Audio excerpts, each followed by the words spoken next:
Now, if anyone here has ever tried to fire a director before, you'll already know that it's not as simple as firing an employee. You don't just say, "Cheers, here's your desk plants in a box by the door."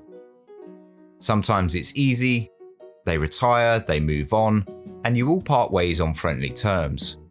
But other times, not so much. We're talking conflict, underperformance, or even the kind of legal drama that makes your inbox suddenly very polite and your lawyers very excited. So how do you actually remove a director from a company without it blowing up in your face?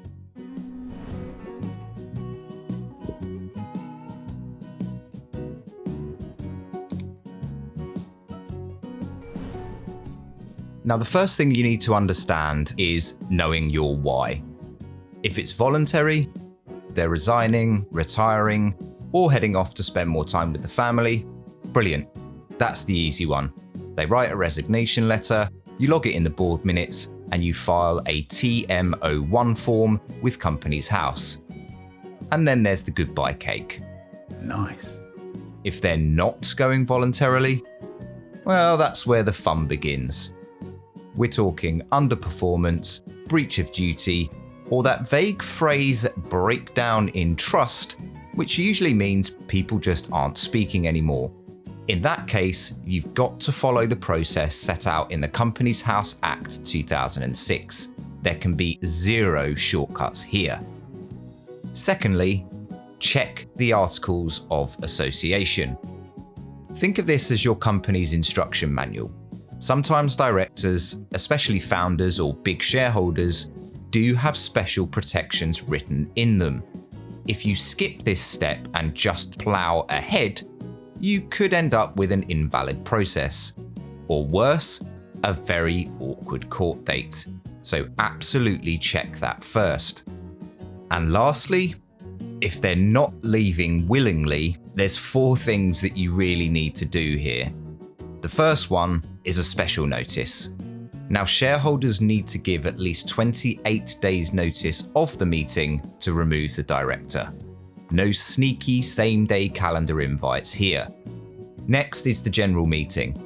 The board calls it and the shareholders vote. Now, to pass, it's just a simple matter of majority. Over 50% in fact. So if you've got the numbers, you're all good. Next up is actually the director's right to respond. Now, they can submit a written defence to shareholders and even turn up to the meeting to argue their case. Awkward? Yeah, probably, but legally, it has to happen.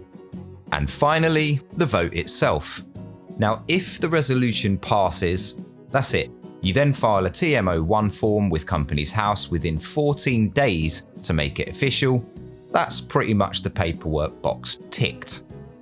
If it gets more serious, like misconduct, breaking the law, or even just a shareholder deadlock, removal actually might need to go through the courts. That usually means a solicitor gets involved, they offer their advice, and maybe even in some cases, director disqualification. Do not go the DIY route with this one.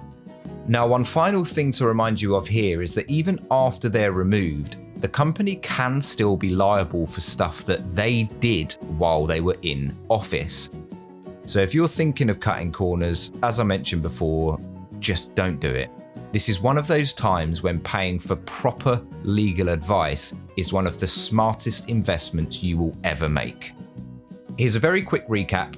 Know your reason, check your articles, follow the notice and voting process, let the director respond, notify Companies House. Do it right and do it clean. Do it wrong, and let's just say you'll be making your solicitor very rich indeed.